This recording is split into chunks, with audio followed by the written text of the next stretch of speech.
welcome back. This is the first talk of our fall-winter season here. Of course, we kind of shut down in here because there's no air conditioning, but it's a beautiful day and it's rainy, so it's nice to see a good group of people here today. But today, we're going to hear about early engineering and planning for the canal. In the case up front here, there's a series of books. They're about this big, and they are survey notes and engineering notes, or you're going to hear more. And they are essentially, Craig and I refer to them as kind of the true cross, because it's the first days they're really starting to plan where well, there's more to it. But very pleased to have a long-term acquaintance and friend. I met him when I was 10 years old, I think it's about. And he has been researching canals the whole time. I've been working in different museums, but friend of the family, and for many years president of the New York State Canal Society. And lately he gets to retire, at least partially, and has someone to fill those shoes. Would you please give a hand to our great friend, Craig Williams?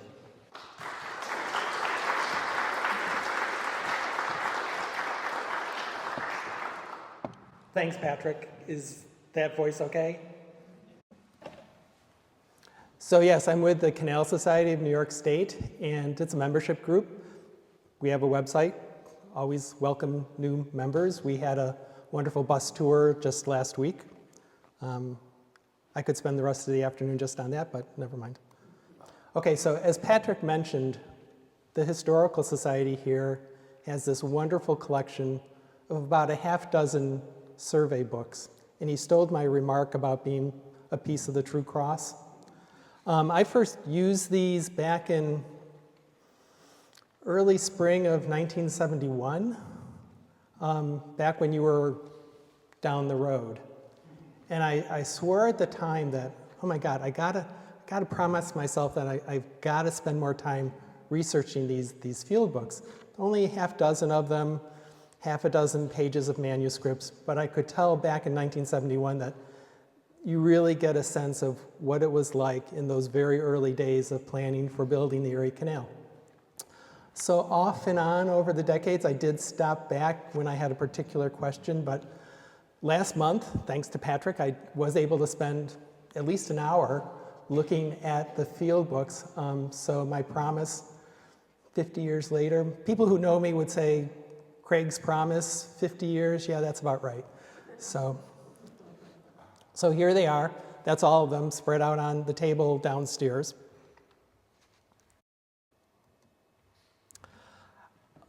We don't know just if they all came together, which does seem likely. One of the books has a credit label to William Pierpont White, who was president of the Historical Society here, and also a very famous historian, engineer locally, great-grandson of Hugh White, Whitestown. So that means he's also related to Canvas White, who figures into some of these stories. So the information in these field books, and I'll talk about those in a moment, but for me it's, and I think Patrick implied this, these are the actual books that say Benjamin Wright, and I'm going to be focusing on Wright's 1812 survey book. These were the materials that they actually had with them as he trekked from Rome to the Seneca River, in 1812. Carefully making notes. For him, it would be an incredibly important document. It's the thing that he would keep by the campfire, in the tent, when he's out batting mosquitoes, near Chittenango, and that it has survived, all these little scribbles, is remarkable. So you do feel, or at least I do, but that's me, an aura, if you will, about these true artifacts. It's more than just the information. So they do shine a special light on the day-to-day effort to build the Erie Canal. There actually isn't much for that very early period. Again, that's my bias. I could never have enough. The other main source, and I think some of you may have attended my talk on this particular collection, there is at the New York State Archives about 11 boxes of contracts and receipts and vouchers that also do sort of cover the day-to-day building of the canal, but they don't do much to convey the experience of what it was like, the angst and awe of what it took to create the Erie Canal. We take it for granted, okay, that, you know, they built it. It's still around today. Al Sharp, I see you back there. You testify that the Erie Canal is still there today. This map by David Vaughan, who worked for canals back in the 1850s, before my time. You know, it shows the great system that the state built, not only the Erie Canal, but all the laterals, Shenango Canal here in Utica, you know, at the peak of its development. This map also shows the enlarged Erie Canal. So we have just to review the chronology there. So you have the original Erie Canal, started in Rome, 1817, completed in 1825. That's what we're celebrating when the Seneca Chief comes through in a few weeks. Its greatest problem was its great success. So in the 1830s, they launch an enlargement program that gets stalled because New York State almost goes bankrupt. Can you imagine that? And it's declared completed in the 1860s, though effectively it's not completed until the 1870s. And then early in the 20th century, we have the canal that we have today, the barge canal. So most of the field books, with just a few exceptions, that are in the Historical Society's collection, cover the area from Rome to Montezuma to the Seneca River. It makes sense. That was the first area of construction. The cliche in Erie Canal history is that was selected because it looked like it would be the easiest part to build, fairly level ground.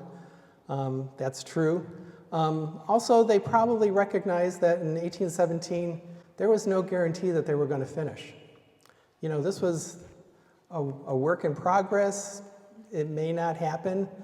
They knew, though, that if they could make the connection between Rome, the old Western Inland Lock Navigation Company Canal, and the Seneca River, that would be a corridor, a transportation corridor worth developing. So if nothing else happened, at least they'd have that. I'm not sure you can see it too clearly on this topo map, but one reason they also opted for making it easy is that for most of the distance to the Seneca River, they're following a geologic escarpment. They're hugging the hillside, basically from New London, you know, just west of here, to Montezuma. And the reason they're doing that, granted it resulted in a very serpentine alignment, but if you follow the hillside, you only have to build half a canal, because the hillside is the other half. That made it especially easy. So I put June 18th, 1812 there. Can somebody tell me why that date is important? I think I heard somebody say it. It's the day we declared war on Great Britain. Okay, so Benjamin Wright, as he's starting his survey, we're in the midst of a war declared by Congress, not the president. I just want to mention that. But, so certainly that was a factor influencing Wright and many of the other canal commissioners. That's one reason they're the easiest from the engineering perspective would have been to just stick with Oneida Lake, go down the Oswego, Lake Ontario. You would have had the same access to the Midwest and Great Britain. So they wanted to avoid that. That's why we have the Erie Canal. It goes inland to Lake Erie, doesn't go to Lake Ontario, where commerce and people would probably migrate down the St. Lawrence, Montreal, Quebec, and so forth. So that would have been very much in Benjamin Wright's mind at the time.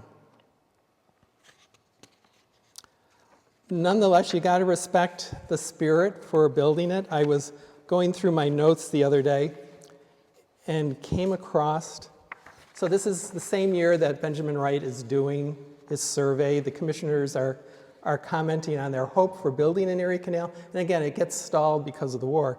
But to quote them, this is 1812, "Things which 20 years ago a man would have been laughed at for believing, we now see." This is 1812. I mean, think of us today, the changes in technology and the like.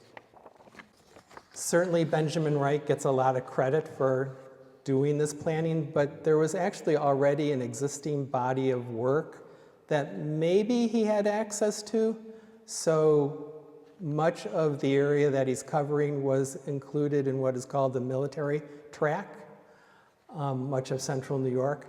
And as part of that, back in the 1790s, the state sent out surveyors to very comprehensively document the terrain, the vegetation, the creeks, and they put markers to lay out the lots in the military tract, lots that would go to veterans of the Revolutionary War. And maybe you can see it,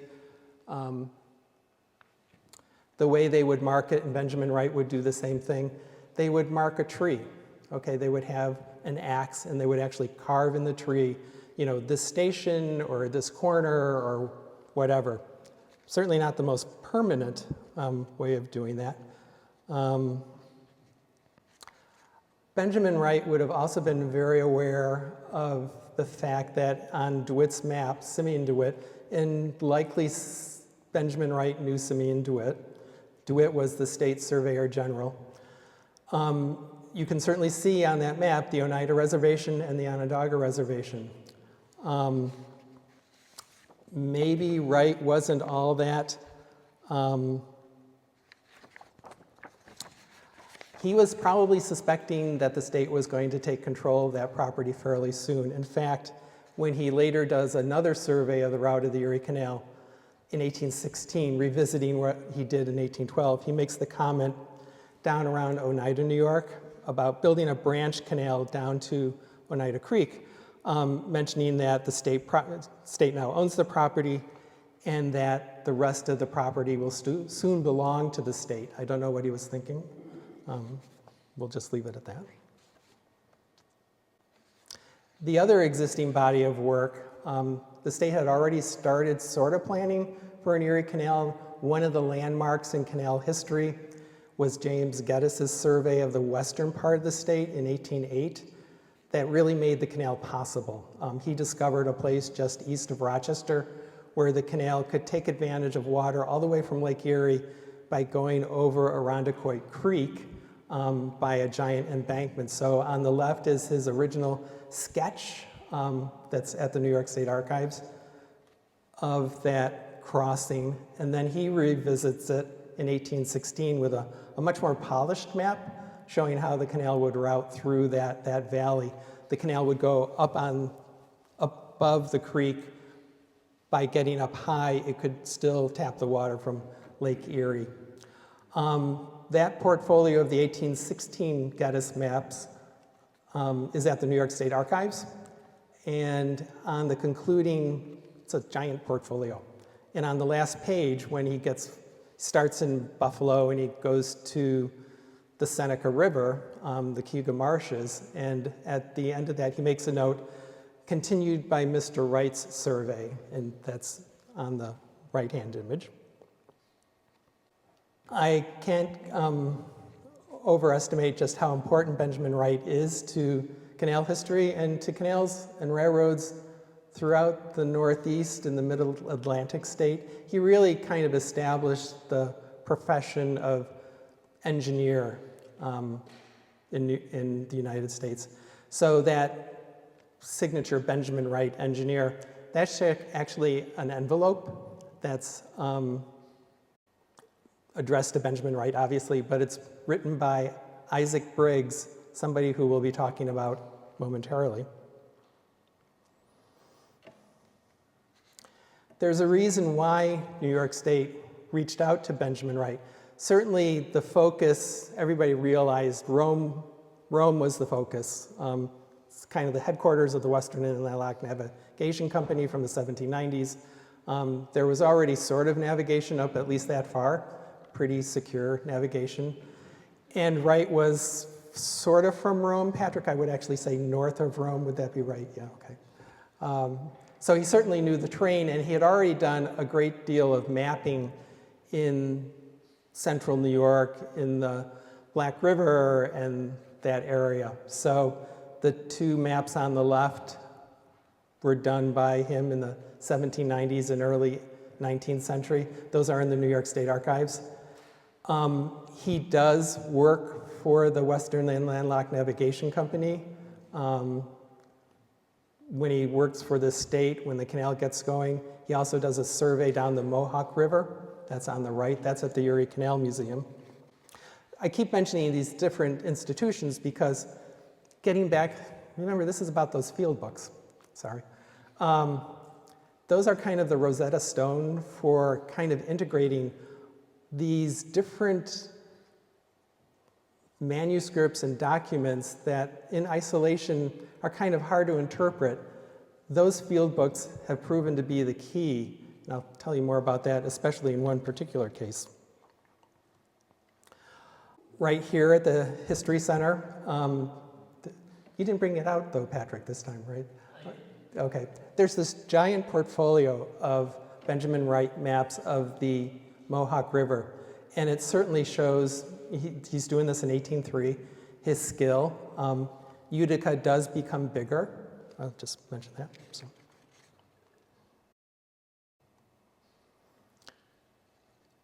So the image on the left is, again, a large portfolio that is at the Buffalo History Museum that's been in their collections since the 1860s. Recently, they, again, were scratching their head as to who did it, what is this about, and it covers the area between Rome and the Seneca River. So when some of us became more aware of it, when the History Museum put the portfolio online with the question mark, does anybody know about that? A number of the Canal Society members immediately latched onto that. We recognized that it had to be the work of Benjamin Wright. I have to credit Steve Borner and Bruce Schwendy for helping with that. So we have a bunch of, I'm among them, nerds who really focus on this type of stuff.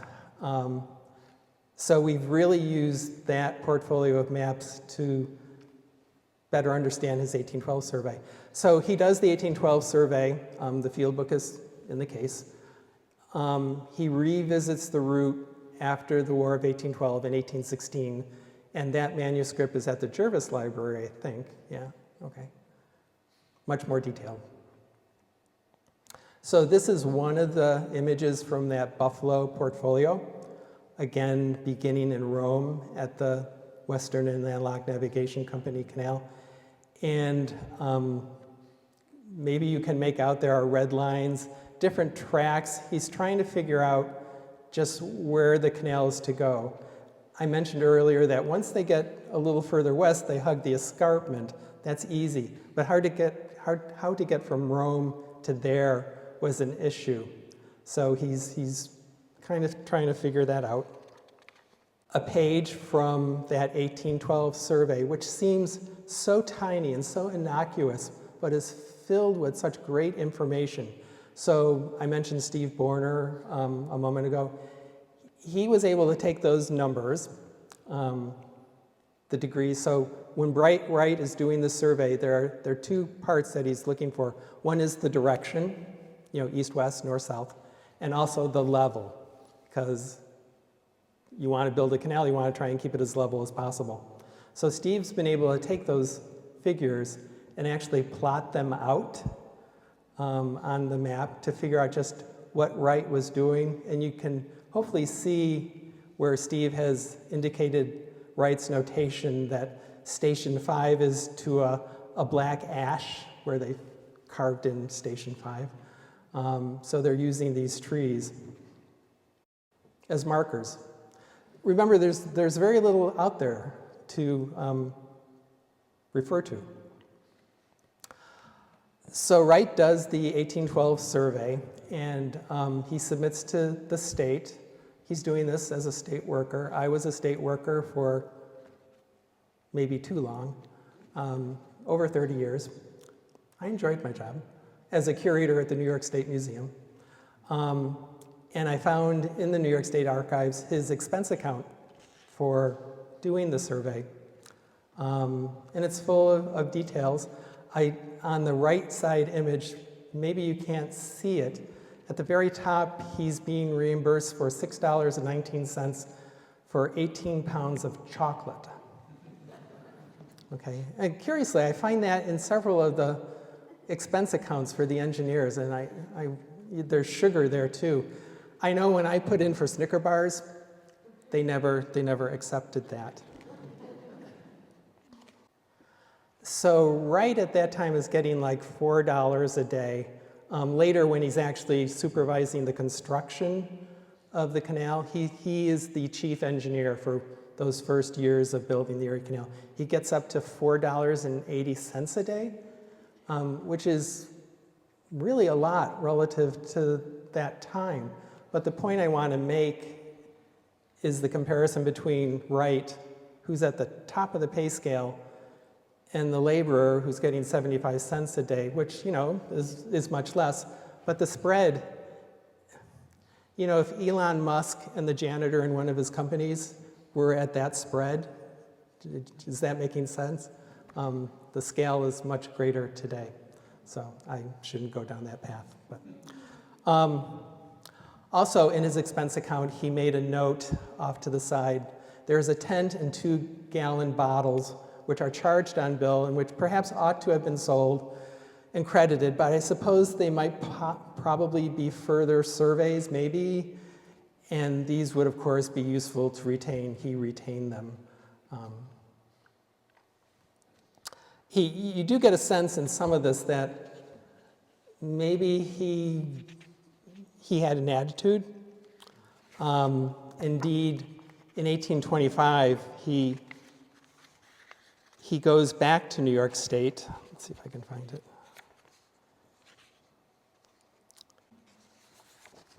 He's already been employed by several other states in the middle Atlantic and for building canals and supervising railroads, and he's getting paid really well. But he's putting in for another expense account to New York State and is saying that, guys, I've really been underpaid. So his concluding remark in this 1825 document, from these considerations and many others, such as serving the state many years for very small compensation, I believe that my duty to my family and myself fully justify the charge I have made as equitable and just. I don't know if the state agreed. So, cranky state workers. Okay, also with these field books, almost every significant individual engineer is in there. So it's a great kind of microscope into these people's lives. Nathan Roberts is certainly a legend in canal construction. He's credited with the design of the famous flight of locks at Lockport. So he's also doing a survey, double checking Wright's measurements. Again, they're getting ready to, the book is dated 1816, though you can see in the later page they're revisiting it in May 1817, so that's just before the July 4th ceremonial first digging for the Erie Canal. They're getting ready, so they have to make sure things are correct. So he notes in that they're starting this resurvey, and you can see Benjamin Wright is there, James Geddes, another very important engineer, Myron Hawley, who certainly gets my gold star as being the canal commissioner who makes this happen. But he notes that they commence on the May 7th, and it's a rainy day, 1817.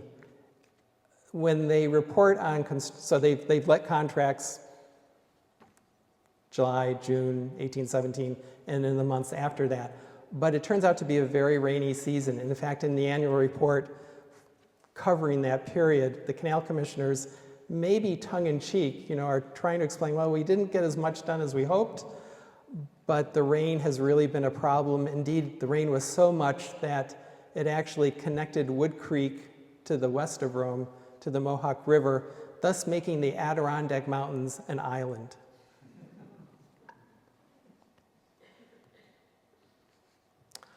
More pages from Benjamin Wright's field book, and I know it's hard to see, but he's making references to whatever structure could help him define where the start is. So in the left-hand image, he's talking about the Western Inland Lock Navigation Company locks at Fort Bull. On the right, he's going to the front door of Platt's Tavern, trying to figure out how to get out of Rome. I have that problem too. But. So he's heading west, following the escarpment. I picked this section because this is my hometown, okay. Fayetteville, New York, Limestone Creek. So he's coming down from on the map on the right, you can see there's a hillside, and he's following that hillside, that escarpment. The darker blue is the original Erie Canal. The lighter blue is the proposed enlargement of the canal that's still there today. So again, that wasn't there obviously when Wright is doing this in 1812, but there were buildings and families and farms there. So he's talking about Christian Reel's. He's doing a point at Christian Reel's farmhouse door and Mrs. Huntley's barnyard. So their houses were at the very upper right of that map. The Huntleys and the Reels are names that continue in that section of the Erie Canal well into the 20th century. So they must have wondered what was going on. You know, here's this guy coming across, shooting, you know, for a canal that would go from Buffalo to Albany.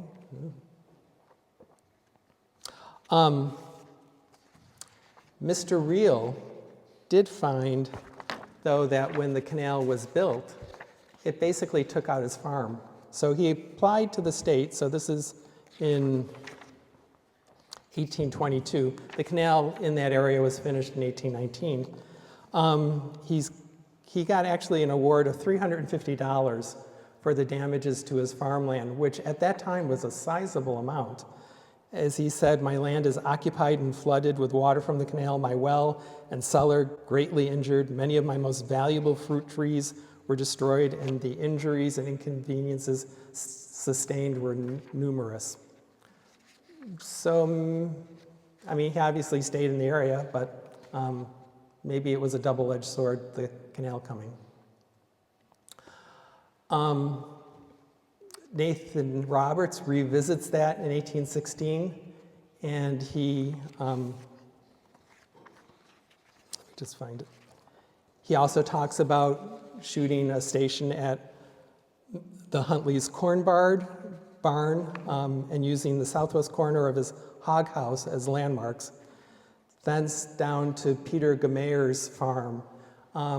So Peter Gamayer must have wondered what was going on. He later, as Wright continues, continued on edge or side of ridge, that's the escarpment, to Peter Gamayer's house, on the northwest corner of which I marked, in quotes, canal line. He actually carved into the house, canal line. And Judge Wright placed a level mark on the same side of the house on the weatherboard next to the lower sill between the windows. So imagine this is your farmhouse, and state engineers are coming through and we're going to make the interstate go right through here. Nonetheless, Peter Gamayer must have hooked onto this because he later becomes one of the primary contractors for building the canal in that area.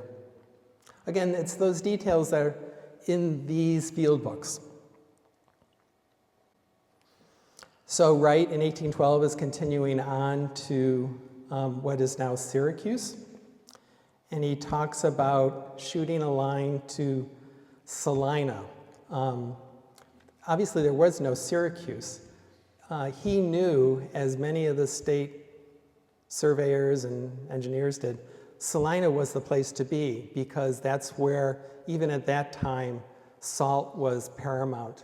The salt springs alongside Onondaga Lake were providing a great resource.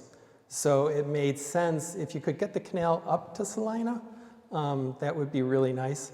So he's talking about, let's see. So on the left is the Buffalo map that we now credit to Benjamin Wright, and Salina is at the very top upper left. And there actually is a faint line that goes up to where he thinks the canal should go. He also takes the usual route that he's been following along the escarpment to the bottom right, crossing Onondaga Valley. So in doing that, and the image on the right is a topographic relief view of that area. So he's coming from the east through what is basically a glacial meltwater channel, following the escarpment and heading down south to Onondaga Valley, and then back into the meltwater channel out to Camillus and points west. But you can see it is a level ground, and he could go up to Salina. He later determines that's not going to work. And maybe he made the decision, or maybe Nathan Roberts or James Geddes, probably Geddes because Geddes was from there. The square in the middle of the left image, the red square, where it does say Walton's Mill, that's Clinton Square in Syracuse. Okay. Nobody would ever think of going there in 1812. It was a swamp. Certainly the easier way for the canal would have been to the south. And Wright in 1816 mentions, yeah, so we can deal with Salina, we'll build a branch canal up to there, but he's still recommending going to the south because all the people to the south of there will bring their produce and goods to the canal at that point. What he's ignoring is the Onondagas are still living there. So what was he thinking? In any event, they do make it go right through what becomes Syracuse. James Geddes' map of that area in 1810. So you can see Salina with the kind of quilt-like street pattern right to the left, right to the right of Onondaga Lake. And below that in the purple is the area that becomes Syracuse. So if Wright had had his way initially, none of this would have happened in Syracuse. The drawing on the left from the 1840s showing Clinton Square, and on the right, Clinton Square in the early 20th century.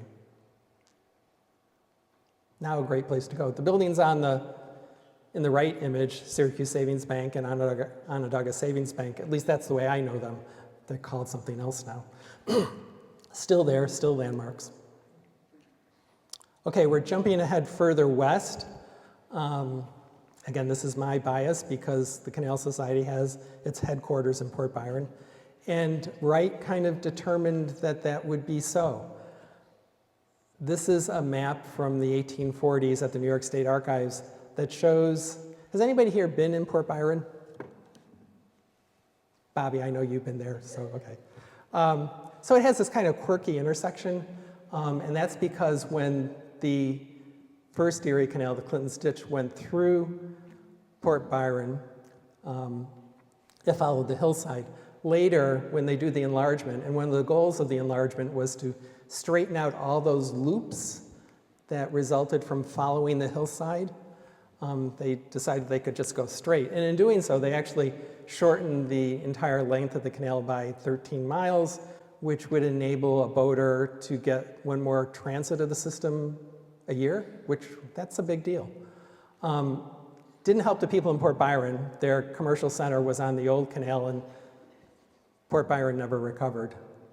I didn't say that, so okay. So the upper line is the enlarged canal. To the left is where the Society's Erie Canal Heritage Park is on the New York State Thruway. Okay, so Wright is visiting there in 1812, and he notices that there's a mill at the Owasco Outlet. You can see the arrow pointing to Roots Mills. There's already a small community there.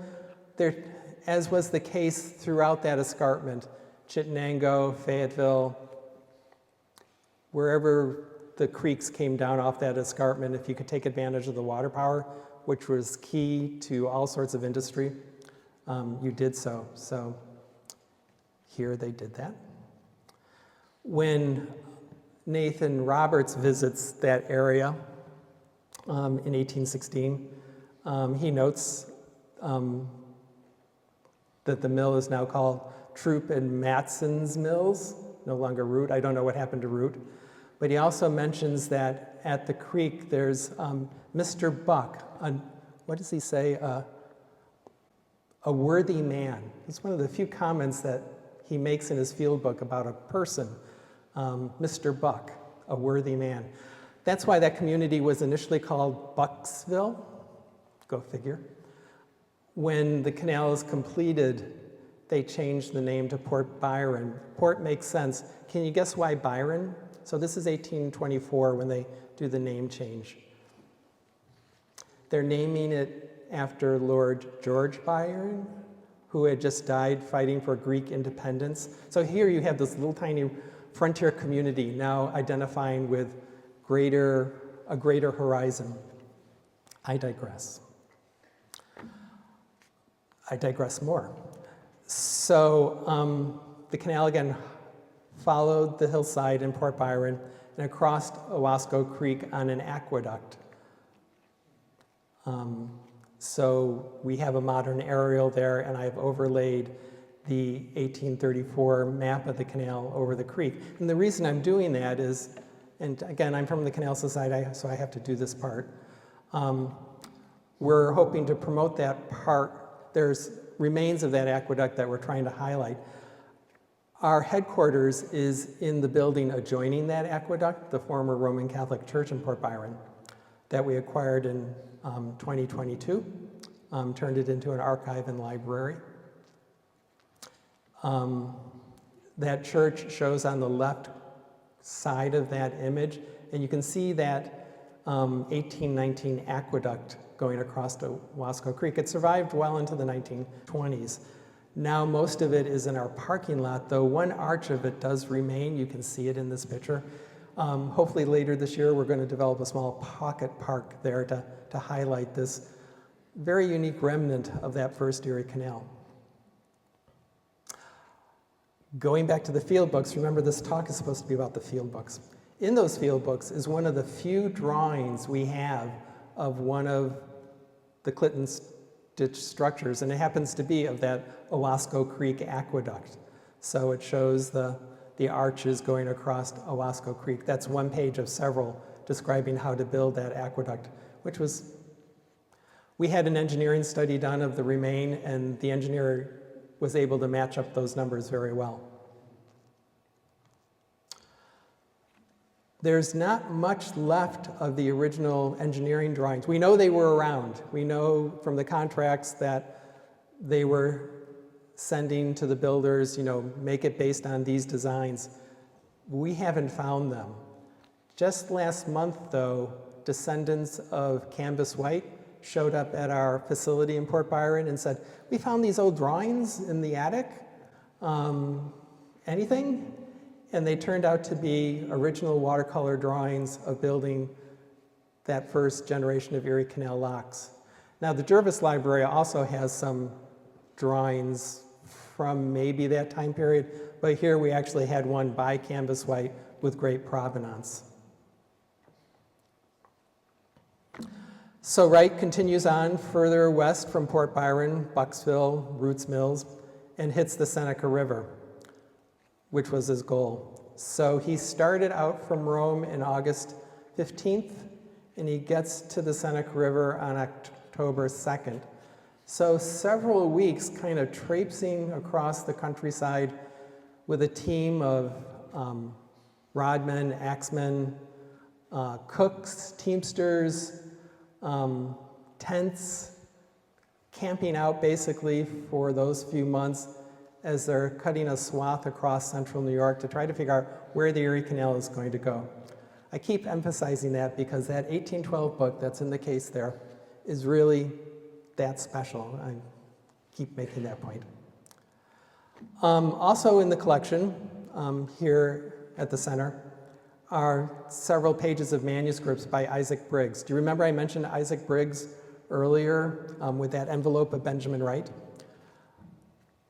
Isaac Briggs was a very well-known surveyor, engineer at the time, and DeWitt Clinton actually reached out to him, could you come up here and help? And for a few years, he does work for helping to design the Erie Canal. He does a spectacular portfolio of maps showing the proposed route from Rome to Schoharie Creek. I digress for just a moment.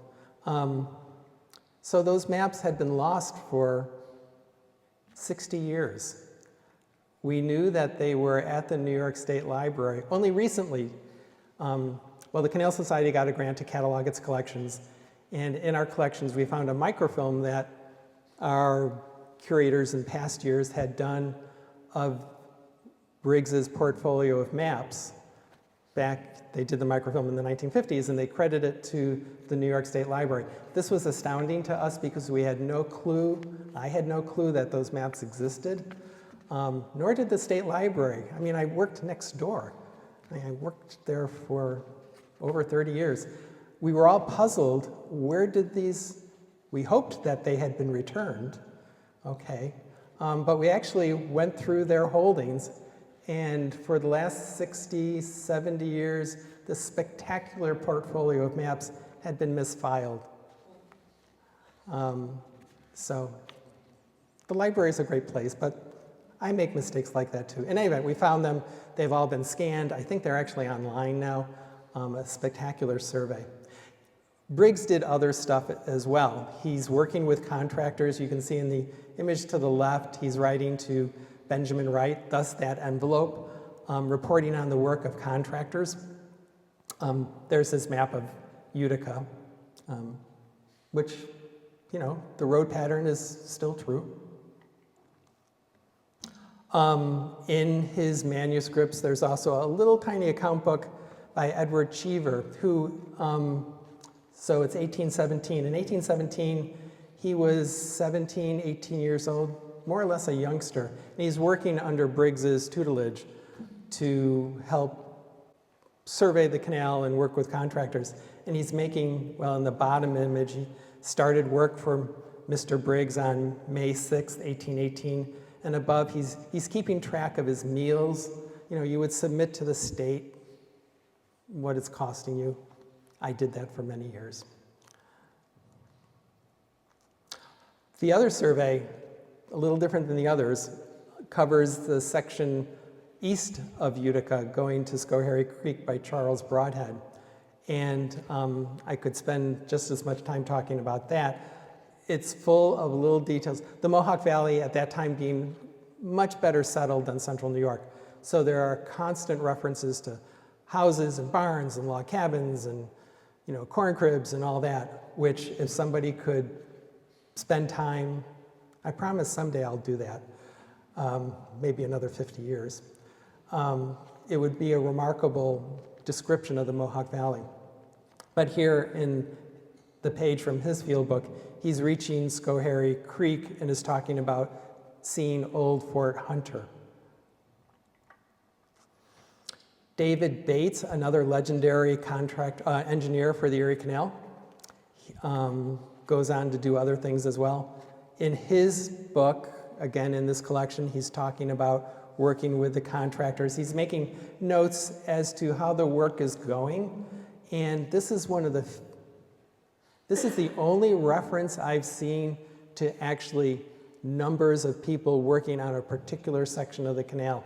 So when they let the contracts for that Rome to Seneca River section, they divided up into basically mile-long sections, and a contractor would take a contract. Sometimes they would subcontract portions of it, but in this case, you could see for section 24, he's listed the number of workers who are actually digging that section. Below that, there's the reference, section 27, to the Huntleys again and to Peter Gamayer's farm. Peter Gamayer actually takes that contract. There also, Bates is reporting on whether the contractors are doing okay. In the bottom right, the work is doing very well. So on and so forth. Again, the kind of details that really create a much fuller picture of what it took to build the Erie Canal. Bates is listing meticulously, because the contractors would be based on the work that was done, the contractors and just what work was accomplished. So just for that middle section, you can maybe see lower on the list Oliver Teal. If you're in Syracuse, Teal Avenue, that's named after him. Luke Hitchcock, I'll mention in just a moment, and Aaron C. Hoare. So, I've tried to research these people. Most of them, nearly all of them on this list, are living alongside that route of the Erie Canal.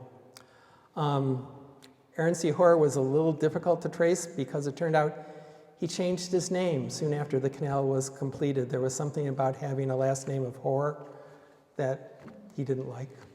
Go figure. And for Luke Hitchcock, he left a more telling presence. So someday I have to figure out just where he's buried. This tombstone is actually on the front lawn of the Madison County Historical Society. And on that sheet that I showed a moment ago, you could tell that Hitchcock was a stonemason. He's providing building stone for the canal. He must have carved his own tombstone and one of the aqueducts that he helped build. So with that kind of neat image, I'll stop there. Thanks.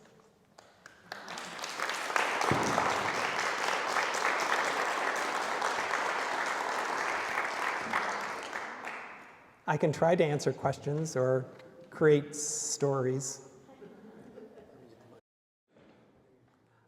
The aqueduct that crosses Oneida Creek in Oneida, just above Oneida.